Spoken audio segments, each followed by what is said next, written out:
சாய் பக்தர்களுக்கு என் அன்பு வணக்கங்கள். ஓம் சாய்ராம். என் அன்பு குழந்தையே, உன் அப்பா உனக்கு ஒரு நல்ல விஷயத்தை சொல்வதற்காக வந்திருக்கின்றேன். நீ யாரை நேசிக்கின்றாயோ அவர் என்னுடைய மனதில் இருப்பதை உனக்கு தெரிவிப்பதற்காக வந்திருக்கின்றேன். அவருடைய மனதில் என்ன இருக்கின்றது என்பதை சொல்லவே உன்னை தேடி வந்துள்ளேன். என் அன்பு குழந்தையே, மனதில் ஏகப்பட்ட குழப்பங்கள் இருந்து கொண்டிருக்கின்றதல்லவா? வாழ்க்கையில் பிரச்சனைகள் தொடர்ச்சியாக வந்து கொண்டிருக்கும் பொழுது நாம் யாரை நேசிக்கின்றோமோ அவரிடத்திலிருந்து சரியான பதில் கிடைக்காமல் இருப்பது என் குழந்தையின் மனதிற்கு மிகப்பெரிய வேதனையை கொடுத்திருக்கின்றது. உன் துணையின் மனதில் என்ன இருக்கின்றது என்பதை நீ புரிந்து கொண்டாயானால் நிச்சயமாக உனக்கான தெளிவு இன்று கிடைத்துவிடும். இன்றைய நாளையும் நீ நல்லபடியாக கடந்து வந்து விடுவாய் அல்லவா? மனதிற்கு சந்தோஷத்தை கொடுத்தால் நீ நிச்சயமாக உனக்கான செயல்களை எல்லாம் நல்லபடியாக செய்ய தொடங்கி விடுவாய் என்ற நம்பிக்கையில்தான் அப்பா இப்பொழுது உன்னை தேடி வந்திருக்கின்றேன். ஒரு மூலையில் ஒரு விஷயத்தை பற்றி மட்டுமே நினைத்து முடங்கி கிடக்கின்ற என்னுடைய குழந்தையே, இனிமேல் அப்படி இருக்கக்கூடாது என்பதற்காகத்தான் அப்பா உன்னிடத்தில் இதனை தெரிவிக்க வந்திருக்கின்றேன். உன் மனதில் இருக்கின்ற எண்ணங்களை நீ யாரை நேசிக்கின்றாயோ அவரை பற்றி மட்டுமே சுற்றி சுற்றி வந்து கொண்டிருக்கின்றது. உன்னுடைய கவனத்தை வேறு எங்கும் உன்னால் திசை திருப்ப முடியவில்லை. ஒரு நிமிடம் உன்னிடத்தில் பேசவில்லை என்றால் கூட உன் மனது அதிகமாக வேதனைப்படுகிறது. ஆனால் பல நாட்கள் பேசாமல் இருந்து கொண்டிருப்பது உனக்கு மேலும் மேலும் பல வேதனைகளை இப்பொழுது கொடுத்து கொண்டே இருக்கிறது.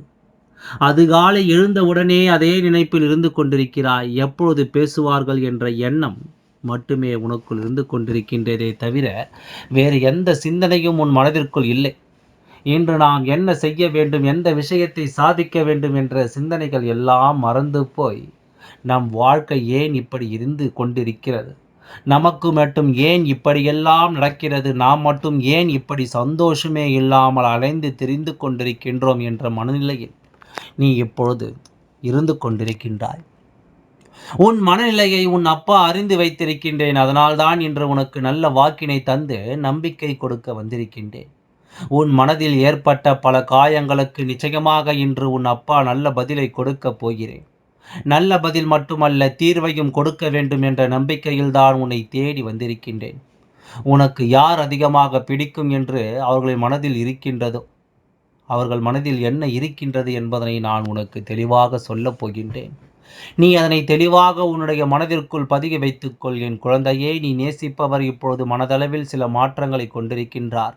அதை நீ உணர்ந்தால்தான் இப்பொழுது இவ்வளவு வேதனை அடைந்திருக்கின்றாய். ஆரம்ப கட்டத்தில் நான் இல்லை என்றால் வாழ்க்கையே இல்லை என்று சொன்ன உதடுகள் இப்பொழுது நீ இல்லாமல் போனால் நான் சந்தோஷமாக இருப்பேன் என்று சொல்கின்றதல்லவா? அந்த வேதனையை உனக்கு ஏற்படுத்தி தந்திருக்கின்றது. நீ ஒன்றை மட்டும் புரிந்து கொள்ள வேண்டும். அவர்கள் மனதில் இருக்கின்ற எண்ணங்கள் என்னவென்று தெரிந்து கொண்டால் நீ இது போன்று ஒருபோதும் தவறாக சிந்திக்க மாட்டாய். அவர்கள் மாறிவிட்டார்கள் என்று நீ நினைக்கின்ற நேரத்தில் ஒன்றை மட்டும் புரிந்து கொள்ள வேண்டும். சில சந்தர்ப்பங்களும் சூழ்நிலைகளும் வாழ்க்கையில் ஏற்பட்ட அடிகளும் வேதனைகளும் எப்பேற்பட்ட மனிதனையும் மாற்றிவிடக்கூடியது. தானாக எந்த மாற்றங்களும் நடப்பதில்லை. அதை ஒருபோதும் உன் அப்பா மறுக்கவும் இல்லை. ஆனால் அவர்களின் கஷ்டங்களும் வேதனைகளும் அத்தனை அதிகமாக இருக்கும் பொழுது யாராக இருந்தாலும் மாற்றங்கள் வரத்தானே செய்யும். அந்த மாற்றங்களை எதிர்கொள்ள நாம் தான் பழகி கொள்ள வேண்டும். இந்த மாற்றங்கள் உனக்கு ஏற்றுக்கொள்ள முடியாததாக இருந்தாலும் இந்த மாற்றத்தினால் உனக்கு எந்த பாதிப்பும் இல்லை.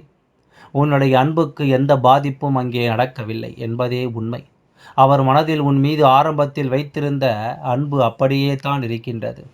இடையில் ஏற்பட்ட சில கஷ்டமான சூழ்நிலையின் காரணமாக சில மாற்றங்களை செய்ய வேண்டி இருக்கின்றது.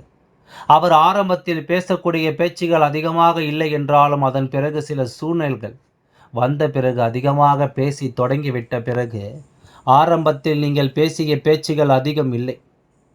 அதன் பிறகு பேசுவதற்கு அதிகமாக தொடங்கிவிட்ட பிறகு உங்களுக்குள்ளே கருத்து வேறுபாடுகள் அதிகமாக வரத் தொடங்கி இருக்கின்றது.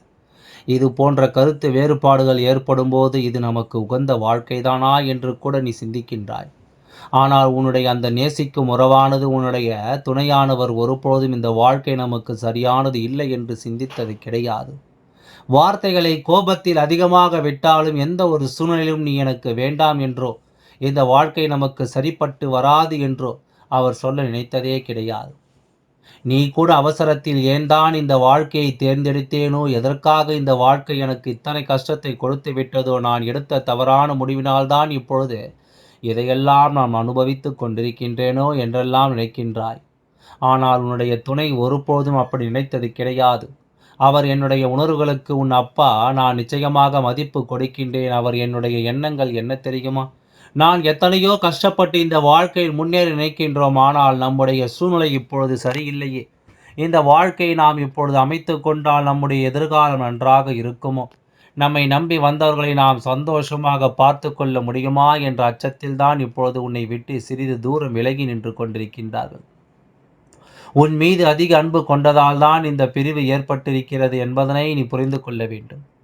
உன் அப்பா சொல்வது யார் என்பது உண்மையான அன்பு வைத்து சந்தர்ப்ப சூழ்நிலையால் பிரிந்திருக்கின்றார்களோ அவர்களுக்கு மட்டுமே பொருந்தும் என்பதையும் நீ புரிந்து கொள்ள வேண்டும் என்று உன்னை வாழ்க்கையிலிருந்து விரட்டி அடிக்க வேண்டும் என்று நினைத்து விலகி இருப்பவர்களுக்கு இது பொருந்தாது என்பதையும் நீ புரிந்து கொள்ள வேண்டும். உனக்கு வாழ்க்கை கொடுப்பேன் என்று அவர்கள் ஒரு வாக்குறுதியை கொடுத்திருக்கின்றார்கள் அல்லவா? அதை காப்பாற்ற முடியாத சூழ்நிலை ஏற்பட்டு விடுமோ? வாழ்க்கை நமக்கு மேலும் மேலும் கஷ்டத்தை கொடுக்கிறது என்ற பயத்தினால் தான் இப்பொழுது உன்னை விட்டு ஒதுங்கி நின்று கொண்டிருக்கின்றார்களே தவிர, அவர்களுடைய அன்பில் எந்த ஒரு மாற்றமும் இல்லை. நிச்சயமாக தன்னுடைய வாழ்க்கையில் உனக்கான இடத்தை அப்படியே தான் அவர்கள் வைத்திருக்கின்றார்கள். உன்னிடத்தில் அதிகமாக பேச வேண்டும் என்று நிறைய விஷயங்களை தன் வாழ்க்கையில் தனக்கு நடக்கின்ற கஷ்டங்களையும், சோதனைகளையும், இன்பங்களையும், துன்பங்களையும் சேகரித்து வைத்துக் கொண்டிருக்கின்றார்கள். எப்பொழுது உன்னோடு பேசுகின்ற சூழ்நிலை வரும் என்று எதிர்பார்த்து காத்து கொண்டிருக்கின்றார்கள். அவர்களுக்கான நேரத்தையும் அவர்கள் எதிர்நோக்கி நின்று கொண்டிருக்கின்றார்கள். நம் வாழ்க்கையில் நம்மை நம்பி வந்தவர்களுக்கு ஒரு நல்ல நிலையை அமைத்து கொடுத்தால் போதும், ஒருபோதும் அவரை கைவிட்டு விட மாட்டோம் என்கின்ற நம்பிக்கையை கொடுத்த பிறகு இந்த வாழ்க்கையை நாம் அமைத்து கொள்ள முடியும் என்று அவர்கள் எண்ணுகின்றார்கள். என் அன்பு குழந்தையே, இது ஒன்று தான் இத்தனை பிரச்சனைகளுக்கும் காரணமே தவிர வேறு எந்த ஒரு விஷயங்களும் கிடையாது. என் குழந்தையே, நீ மாறிவிட்டாய் என்ற வார்த்தையை மட்டும் மனதிற்குள் வைத்துக்கொண்டு பிரச்சனைகளை உருவாக்குவதை விடுத்து, மாற்றங்களுக்கு காரணம் என்ன, எந்த விஷயத்திற்கு நாம் அவர்களோடு துணை நிற்க வேண்டும் என்பதையெல்லாம் உன் மனதிற்குள் புரிந்து கொண்டு அதன்படி நீ நடந்து கொள்ள வேண்டும். வாழ்க்கை துணை என்பது நீ நேசிப்பவர் என்பதும் உன்னில் பாதி என்பதை முதலில் நீ புரிந்து கொண்டு அவர்களின் உணர்வுகளுக்கு முழுமையான மதிப்பு கொடுத்து எந்த ஒரு கஷ்டத்திலும் அவர்களோடு துணை நின்று நீ அவர்களின் பிரச்சனைகளை பகிர்ந்து கொள்ள வேண்டும். உன்னுடைய கஷ்டங்களை நான் பகிர்ந்து கொள்கிறேன் என்ற நம்பிக்கை அவர்களுக்கு நீ கொடுக்க வேண்டும். எந்த சூழ்நிலையிலும் உங்களுக்குள் ஏதேனும் பிரச்சனை என்றால் அதில் என்னுடைய பங்களிப்பு இருக்கும். எந்த கஷ்டத்திலும் நான் விலகி நிற்க மாட்டேன் என்ற நம்பிக்கை உங்களுக்குள் நீ கொடுக்க வேண்டும். எல்லா உறவுகளுக்குள்ளும் எல்லோரும் எதிர்பார்ப்பது ஒன்றே ஒன்று தான். அது என்ன தெரியுமா? நம்பிக்கை. அந்த நம்பிக்கையை மட்டும் நீ கொடுத்து பார், உன்னுடைய வாழ்க்கை மிக அழகாக மாறிவிடும் குழந்தையே. உன் வாழ்க்கையில் நீ நடக்க இருக்கின்ற சில நல்ல நிகழ்வுகள் எல்லாமே இந்த அப்பா ஆசீர்வாதத்தோடு நல்லபடியாக நடக்கப் போகின்றது. யாரோடு உன் வாழ்க்கையை நல்லபடியாக அமைய வேண்டும் என்று நினைத்தாயோ அந்த வாழ்க்கை உனக்கு நிச்சயமாக அமையப் போகின்றது. உன் மீது இத்தனை நாட்களாக தேக்கி வைத்திருந்த அன்பினை ஒட்டுமொத்தமாக உன்னுடைய உயிரானவர் உன்னிடத்தில் வந்து காட்டப் போகின்ற நாள் நெருங்கிவிட்டது. எந்த ஒரு சூழ்நிலையும் உன்னை விட்டு பிரியாத நிலைமை ஏற்படத்தான் போகின்றது. நீ காலம் முழுவதும் இத்தனை நாட்கள் பட்ட கஷ்டத்தையும் அனுபவத்தையும் சேர்த்து சந்தோஷமாக வாழப்போகிறாய். எந்த ஒரு சூழ்நிலையிலும் உன்னுள் இருக்கின்ற இந்த நம்பிக்கையை மட்டும் கைவிட்டு விடாதே. உன் உயிரான உறவின் மீது குறைகள் சொல்லி அன்பினை காட்ட மறுத்து விடாதே. எப்பொழுதும் நீ கவனமாக இருந்துவிட்டால் போதும். யார் முன்னாலும் எந்த ஒரு சூழ்நிலையும் உன்னுடைய உயிரான அந்த உறவை விட்டு கொடுக்காமல் நீ சந்தோஷமாக இருக்கின்ற பட்சத்தில் நிச்சயமாக இனி உன்னுடைய வாழ்க்கை உனக்கு சொர்க்கமாக மாறும் என்பதை நினைவில் வைத்துக் கொள்ள வேண்டும். என்னுடைய ஆசீர்வாதங்கள் உனக்கு எப்பொழுதும் முழுமையாக இருந்து கொண்டே இருக்கும். ஆனால் நீ எதற்காகவும் கலங்காதே, எதை நினைத்து மருந்தாதே. நீ நல்லதையே நினைத்தால் உன் வாழ்வில் எல்லாம் உனக்கு நல்லதாகவே நடக்கும். இந்த சூழ்நிலைகளை எல்லாம் உணர்ந்து உனக்குள்ளே இந்த அப்பாவின் சக்தியினை நீ உணர வேண்டும். உன்னுடைய முயற்சிகளை நீ எதுவுமே செய்யாமல் எல்லாவற்றையும் அப்பா பார்த்து கொள்வார் என்று நீயாக எந்த ஒரு விஷயத்தையும் தவற விட்டு விடாதே. உன்னுடைய சொந்த முயற்சியை நீ செய்யும் பொழுது அப்பா உனக்கு துணையாக இருந்து எல்லா வழிகளையும் உனக்கு ஏற்படுத்தி கொடுத்து உன்னை வெற்றி பெறச் செய்வேன். ஏதேனும் மனம் தளர்ந்து போகின்ற சூழ்நிலையோ விரக்தியோ ஏற்படுகின்ற சூழ்நிலை வந்துவிட்டால் நீ நினைக்க வேண்டியது என்ன தெரியுமா? இந்த அப்பாவை நினைத்து கொண்டு என்னால் முடியும், என்னால் இந்த விஷயத்தை செய்ய முடியவில்லை என்றால் யாராலும் செய்ய முடியாது. என் அப்பா துணையாக இருக்கிறார், நான் இதை செய்துவிட்டுத்தான் வேறு வேலையை பார்ப்பேன் என்ற தன்னம்பிக்கையை நீ உனக்குள்ளே அதிகமாக வைத்திருக்க வேண்டும். உன்னுடைய மனதில் தோன்றுகின்ற எண்ணங்களை எல்லாம் நீ எப்பொழுதும் நேர்மறையாகவே வைத்திருக்க வேண்டும். அது மட்டுமல்ல, எப்போதெல்லாம் நீயாகவே உனக்குள் பேசிக் கொள்கின்றாயோ அப்பொழுதெல்லாம் உன்னுடைய வாயிலிருந்து வருகின்ற வார்த்தைகள் எல்லாம் என்னால் முடியும் தான், நான் தான் இதை சிறப்பாக செய்வேன், என்னை விட இங்கு யாரும் இந்த வேலையை இத்தனை சிறப்பாக செய்ய முடியாது என்ற நம்பிக்கையை நீ அதிகமாக வைத்திருக்க வேண்டும். உன்னுடைய எண்ணங்களை நேர்மறையாக மிக அழகாக நீ சிந்திக்கத் தொடங்கிவிட்டால் உன்னுடைய வாழ்க்கை மிக அழகான பூந்தோட்டம் போல மாறிவிடும்.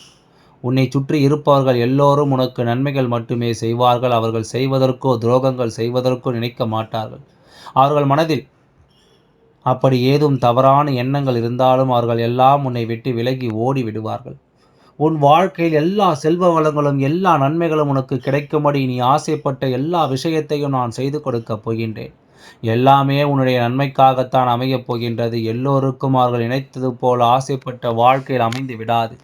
அதே நேரத்தில் இந்த அப்பாவை நம்பிக்கொண்டு தொடர்ந்து முயற்சி செய்து கொண்டு வருவதால் எதிர்பார்த்ததை விட அழகான சிறப்பான வாழ்க்கையை நான் அமைத்து கொடுக்கத்தான் போகின்றேன். யார் என்ன நினைத்தாலும் பரவாயில்லை என்று யாரையும் நீ ஏமாற்றாமல் உண்மையாகவும் நேர்மையாகவும் உன்னுடைய மனசாட்சிப்படி நீ வாழ்ந்தாலே போதும். உன்னிடத்தில் தெரிந்தே தவறுகள் செய்பவர்களையும் துரோகங்கள் செய்பவர்களையும் மீண்டும் மீண்டும் நம்பும் அளவிற்கு நீ மாறிவிடாதே என்று தான் நான் சொல்கின்றேன். எல்லாம் நல்லபடியாகவே நடந்து முடியும். ஓம் சாய்ராம். நன்றி, வணக்கம்.